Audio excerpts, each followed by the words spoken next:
मित्रों, विक्रम बेताल की आज की कहानी है अपराधी कौन। देखिए, सुनते हैं अपराधी कौन में क्या कहानी सुनाता है बेताल।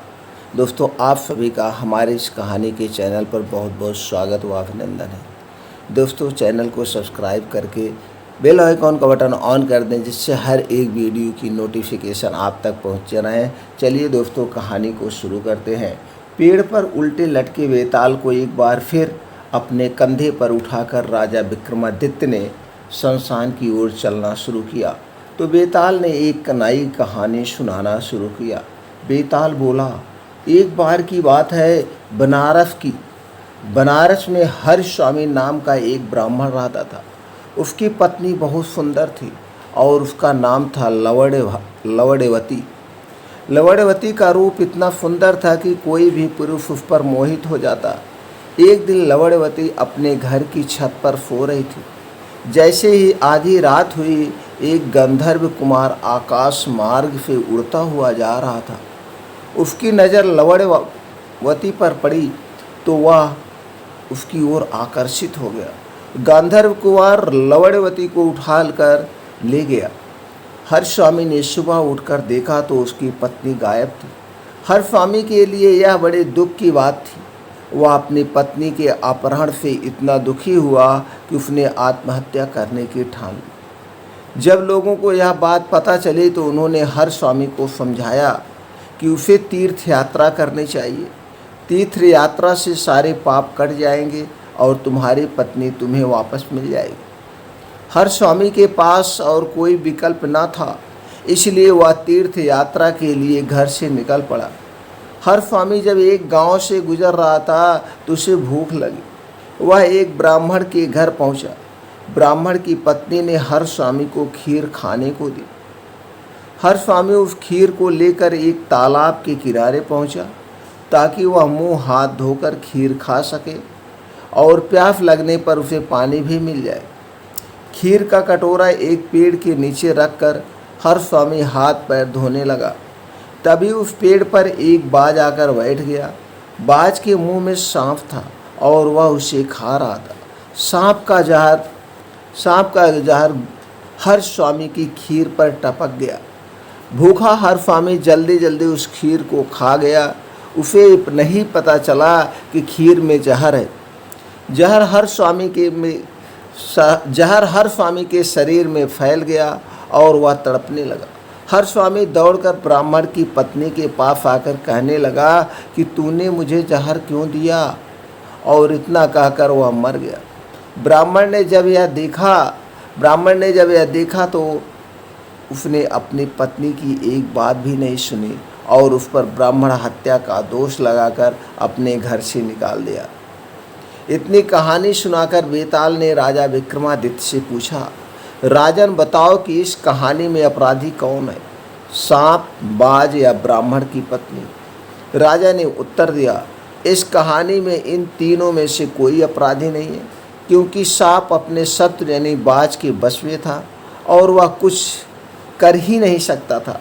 बाज ने जानबूझकर खीर में जहर नहीं मिलाया, बल्कि वह तो शांतिपूर्वक अपना खाना खा रहा था।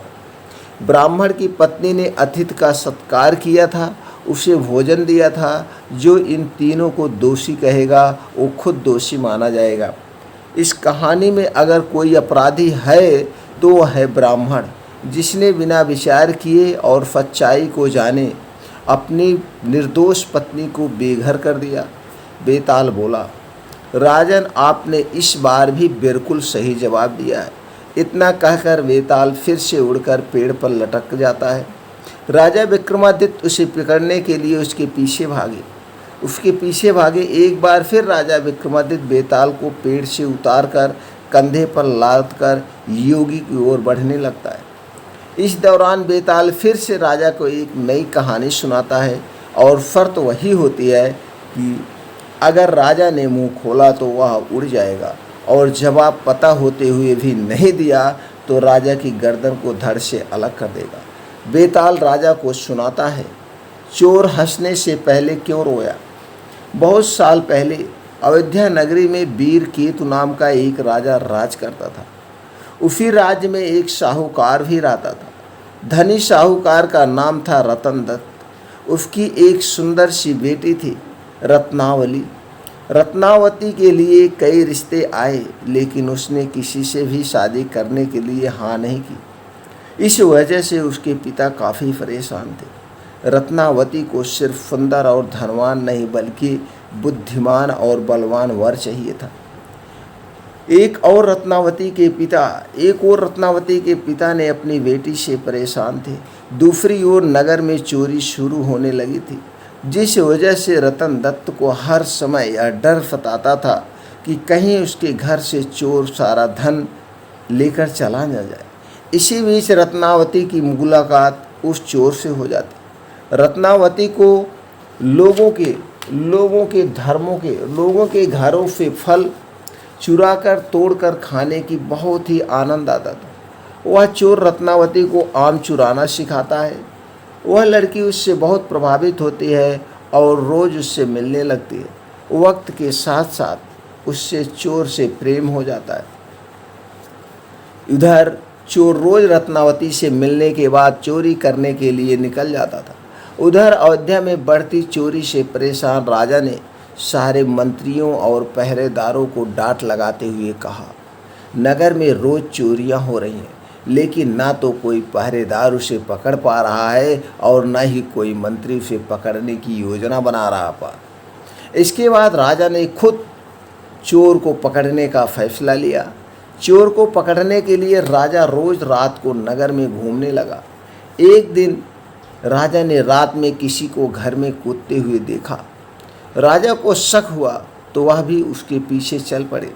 जैसे ही राजा वहां पहुंचे तो चोर उसे देखकर कहने लगा, अरे मुझे तो लगता था कि यहाँ मैं ही एक चोर हूँ, तुम भी चोरी के इरादे से यहाँ आए हो। राजा कुछ भी नहीं कहते।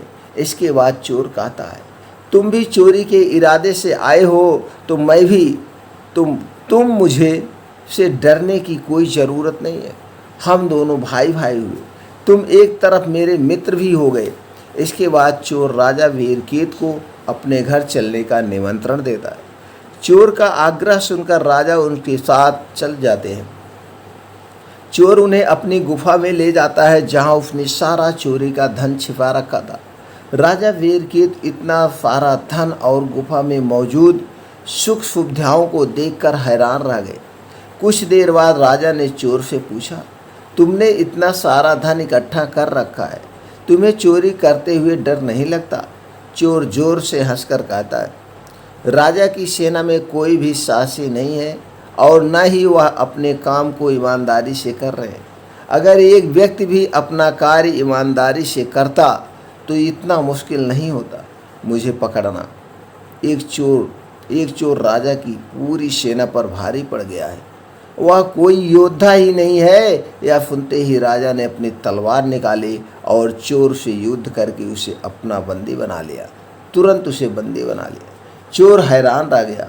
उसे कुछ देर बाद समझ आया कि इतनी देर से राजा भेष बदल कर उसके साथ थे। राजा वीरकेत उसे अपने साथ राजमहल ले जाते और फांसी पर चढ़ाने की सज़ा सुना देते।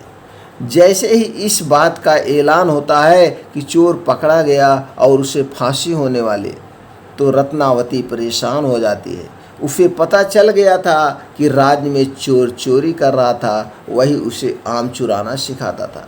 परेशान होकर रत्नावती अपने पिता रतन दत्त से कहती है, पिताजी, जिस व्यक्ति को मैं मन ही मन अपना पति मान चुकी हूँ, उसे राजा ने पकड़ लिया है और वो उसे फांसी पर लटकाने वाले हैं। आप कुछ कीजिए। रतन दत्त को अपनी बेटी की बात समझ ही नहीं आती थी कि अब वह अपने पिता को चोर और अपनी मुलाकात के विस्तार से बताती है और कहती है कि वह उसके बिना नहीं रह सकती। रतन दत्त अपनी बेटी को समझाने की कोशिश करता है। जब बेटी नहीं मानती तो वह मजबूर होकर राजा के पास चला जाता है। वह राजा को बताता है कि उसकी बेटी रत्नावती चोर से बहुत प्यार करती है। अगर उसे फांसी हो गई तो वह भी अपने प्राण त्याग देगी। वह व्यापारी अपनी बेटी के खातिर राजा को सोने के सिक्के और चोर द्वारा दोबारा चुराया गया सारा धन देने का प्रस्ताव रखता है, लेकिन राजा उसकी एक नहीं सुनते। कुछ देर बाद ही राजमहल में रत्नावती पहुंच जाती है। वह भी राजा से आग्रह करती है, लेकिन राजा किसी की भी नहीं सुनते और जल्लाद से चोर को जल्दी फांसी देने को कह देते। जैसे ही चोर को फांसी होने वाली होती है, वह पहले रोता है और फिर जोर से हंसने लगता है। उस चोर को फांसी होते ही लड़की भी अपने प्राण त्यागने की कोशिश करती है। उसी वक्त आकाशवाणी होती है। भगवान रत्नावती से कहते हैं, हे पुत्रे, तुम्हारा प्रेम बहुत पवित्र है। तुम्हारे इस प्यार को देखकर हम बहुत खुश हुए हैं। तुम मांगो जो भी तुम्हें मांगना है। यह सुनकर रत्नावती कहती है, मेरे पिता का कोई बेटा नहीं है। आप उन्हें आशीर्वाद दें कि उनके 100 पुत्र हो जाएं। एक बार फिर आकाशवाणी होती है, ऐसा ही होगा, लेकिन तुम कुछ और भी वरदान मांग सकती हो। फिर रत्नावती कहती है, मैं उस चोर से बेहद प्यार करती हूँ, अगर हो सके तो आप उन्हें जीवित कर दीजिए। रत्नावती के वरदान मांगते ही चोर फिर से जीवित हो जाता है। इधर यह सब देखकर राजा बहुत हैरान हो जाते हैं। उधर चोर जीवित होने के बाद एक बार फिर रोता है और फिर जोर जोर से हंसने लगता है। इसी दौरान राजा चोर को कहते हैं, अगर तुम सही रास्ते पर चलने का वचन देते हो तो मैं तुम्हें राज्य का सेनापति घोषित करने को तैयार हूँ। चोर खुशी खुशी हाँ कर देता है। इतने कहानी सुनाते ही बेताल चुप हो जाता है। फिर विक्रमादित्य से पूछता है, हे राजन, बताओ, चोर फांसी चढ़ते समय और जीवित होने के बाद क्यों पहले रोया और फिर क्यों हंसने लगा? राजा ने जवाब दिया, सुन बेताल, चोर को दुख इस बात का हुआ कि उसने जीवन में सिर्फ चोरी ही की, इसके बाद भी इतनी सुंदर लड़की उसके लिए मरने के लिए तैयार है। फिर राजा फिर हंसा इसलिए क्योंकि उसने सोचा, एक ऐसी लड़की जिससे राजकुमार भी शादी करना चाहते थे, उसे प्यार भी हुआ तो एक चोर से। दोबारा जिंदा होने के बाद वो नया जीवन मिलने पर रोया और खुश भगवान के लिए और खुद भगवान के लिए खेल को देखकर हुआ। एक बार फिर सही जवाब मिलने के बाद बेताल उड़कर पेड़ से जा लटका। सच्चाई और मेहनत की राह अपनाकर अपने पिछले कर्मों को भी हराया जा सकता है। इस कहानी से यही सीख मिलती है। हर बार की तरह राजा विक्रमादित्य फिर से बेताल को पेड़ से उतारते हैं और उसे योगी के पास ले जाने के लिए आगे बढ़ते हैं। इस बार भी बेताल एक नई कहानी राजा को सुनाता है। बेताल कहता है, वर्षों पहले नेपाल के शिवपुर नाम के एक नगर में यशकेत नाम का राजा हुआ करता था। वह बहुत साहसी और बलवान था। शादी के सालों बाद पत्नी चंद्रप्रभा से उसे एक बेटी शशिप्रभा हुई। समय के साथ साथ बेटी भी बड़ी हुई, जिसकी सुंदरता की चर्चा हर जगह थी।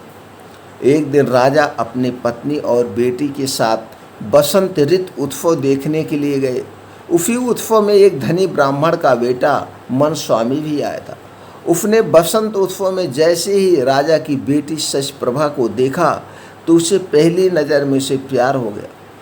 इसी बीच एक हाथी तेजी से राजकुमारी की ओर दौड़कर आने लगा। शशिप्रभा की रक्षा में तैनात सभी सैनिक मत वाले हाथी से डरकर भाग गए। ब्राह्मण पुत्र मनस्वामी ने जैसे ही हाथी को राजकुमारी की ओर बढ़ते देखा तो उसने अपनी जान पर खेलकर उसे बचा लिया। यह सब देखकर राजकुमारी ब्राह्मण युवक पर मोहित हो गई। ब्राह्मण युवक की सब ने तारीफ की और दोनों बसंत उत्सव के बाद अपने अपने घर लौट आए। राजमहल में शशिप्रभा का बुरा हाल था। वह अपनी जान बचाने वाले ब्राह्मण की याद में खोई रहने लगी। दूसरी ओर ब्राह्मण युवक भी शशिप्रभा से दोबारा मिलने के लिए बेचैन था। राजकुमारी से मुलाकात कैसे हो, यह सोचते सोचते वह एक सिद्ध पुरुष के पास पहुंच गया। मनस्वामी ने अपने मन का सारा हाल उसे बताया। सिद्ध पुरुष ने सिद्धि के बल पर 2 गोली बनाई। एक गोली उसने ब्राह्मण युवक को मुंह में रखने को दी मुंह में गोली रखते ही वह एक सुंदर सी युवती बन गया। सिद्ध पुरुष ने दूसरी गोली अपने रख ली और वह एक वृद्ध ब्राह्मण के भेष में आ गया। फिर सीधे सिद्ध पुरुष मन स्वामी को लेकर राजमहल पहुंच गया। उसने राजा से कहा, देखिए यह मेरे बेटे की होने वाली धर्मपत्नी है, इसे आप कुछ दिनों के लिए राजमहल में रख लीजिए, क्योंकि मुझे तीर्थ के लिए जाना है। मुझे लगता है कि यह राजमहल से ज़्यादा सुरक्षित और कहीं नहीं रहेगी। राजा ने सोचा कि अगर वो मना करता है तो यह सिद्ध पुरुष श्राप भी दे सकता है। राजा ने कहा, हे ब्राह्मण, आप जाइए, आपके बेटे की होने वाली पत्नी हमारे यहाँ सुरक्षित रहेगी। यह मेरी बेटी के साथ उसकी सखी की तरह रहेगी और उसके साथ खेलेगी। इतना सुनने के बाद सिद्ध पुरुष वहाँ से निकल गया और मन स्वामी लड़की के भेष में सच प्रभा के साथ रहने लगा। उसकी सखी की तरफ रहकर वह राजकुमारी से खूब बातें करता था। एक दिन मौका पाकर मन स्वामी ने इससे पूछा, आप हर समय इतनी दुखी क्यों रहती हैं? आपकी आंखें हर समय किसको ढूंढती हैं? यह सुनते ही राजकुमारी ने बसंत उत्सव के दिन हुई घटना बताते हुए कहा, वो ब्राह्मण युवक मेरे मन को भा गया है। मुझे ना उसका नाम पता है और न ही शहर। मैं हर दम यही सोचती हूँ कि उससे भेंट कैसे होगी। सच प्रभा की मन की सारी बात जानकर स्त्री वेश में मौजूद मन स्वामी बड़ा खुश हुआ। उसने राजकुमारी से कहा, सखी, मैं तुम्हें उस ब्राह्मण युवक से मिला सकती हूँ। इतना सुनते ही प्रेम में बेचैन शिशि प्रभा ने कहा, बताओ कैसे, क्या तुम उसे जानती हो? तब मन स्वामी ने कहा, तुम जल्दी से आंखें बंद कर लो। उसने जैसे ही आंखें बंद की, ब्राह्मण युवक ने जल्दी से मुंह से गोली बाहर निकाले और वापस लड़के के भेष में आ गया। मन स्वामी ने बड़े प्रेम से सचप्रभा को पुकारा। युवक की आवाज़ सुनकर वो बड़ी प्रसन्न हुई और खुशी से उसे गले लगा लिया। राजकुमारी ने उससे पूछा, अरे मेरी सखी कहाँ गई? यह सुनते ही मन स्वामी ने सारी बात बताई और गोली मुंह में डालकर दोबारा स्त्री बन गया। यह सब देखकर राजकुमारी दंग रह गई और मन ही मन बेहद खुश भी हुई। उसी समय दोनों ने एक दूसरे को मन से पति पत्नी मान लिया और इसी तरह राजभवन में साथ साथ रहने लगे। एक दिन राजा के मंत्री के बेटे की नज़र मन स्वामी पर पड़ी। ब्राह्मण युवक के स्त्री रूप को देखकर वो उसका दीवाना हो गया। कुछ दिनों बाद उसे उससे मन की बात बताई, लेकिन मन स्वामी ने मना कर दिया। उसने कहा, वो किसी और की है। इतना सुनते ही मंत्री का बेटा परेशान हो गया। उसने अपने पिता को सारी बात बताई। बेटे को दुखी देखकर मंत्री से सारी बात राजा से कही। मंत्री की बातें सुनकर राजा ने मंत्री के बेटे और स्त्री रूप धारण किए मन स्वामी के विवाह का फैसला ले लिया। राजा के यह फरमान सुनने के बाद मन स्वामी ने कहा, महाराज, आपको पता है मेरा विवाह किसी और से होने वाला है। ऐसा करना अधर्म होगा। फिर भी अगर आप मेरा विवाह करवाना चाहते हैं तो राजा का आदेश मानकर यह विवाह कर लूँगी। राजा बहुत खुश हुआ और दोनों का विवाह करवा दिया। विवाह होते ही मन स्वामी ने मंत्री पुत्र से कहा, तुम्हारे जिद की वजह से मेरा विवाह तुम्हारे साथ हुआ है, वरना मैं किसी और से विवाह करने के लिए इस राज्य में आई थी। अब तुम्हें इस पाप को धोने के लिए तीर्थ के लिए जाना होगा। प्यार में पागल मंत्री पुत्र ऐसा ही करता है। एक दिन सिद्ध पुरुष दोबारा ब्राह्मण के भेष में राजमहल पहुंचता है। इस बार वो अपने साथ अपने एक दोस्त को जवान करके अपना बेटा बनाकर लाता है। ब्राह्मण राजा से पूछता है, मेरी बहू कहाँ है? मैं उसे अपने साथ लेकर जाना चाहता हूँ और अपने बेटे का उससे विवाह करवाऊँगा। इतना सुनते ही राजा ने सारी कहानी से बता दी। सिद्ध पुरुष बहुत खुश हुआ। राजा ने उसके श्राप से बचने के लिए कहा, देखो अब जो हो गया उसे बदला नहीं जा सकता है। हाँ, मैं अपनी बेटी से तुम्हारे बेटे का विवाह जरूर करवा दूंगा। इतना सुनते ही सिद्ध पुरुष राजा की बात पर सहमत हो गया और राजा ने सिद्ध पुरुष के दोस्त जो उसके बेटे के रूप में महल पहुंचा था उससे अपनी बेटी शशप्रभा का विवाह अग्नि को साक्षी मानकर करवा दिया। इसी बीच मन स्वामी वहाँ अपने असली भेष यानी पुरुष रूप में पहुँचता है और शशप्रभा को अपनी पत्नी बताता है। इतना सुनते ही बेताल ने कहानी सुनाना बंद कर दिया। उसने कहा, राजन अब तुम बताओ शशप्रभा किसकी पत्नी है? विक्रमादित्य ने कोई जवाब नहीं दिया। गुस्से में बेताल ने कहा, जवाब दोगे या तुम्हारी गर्दन धड़ से अलग कर दूं?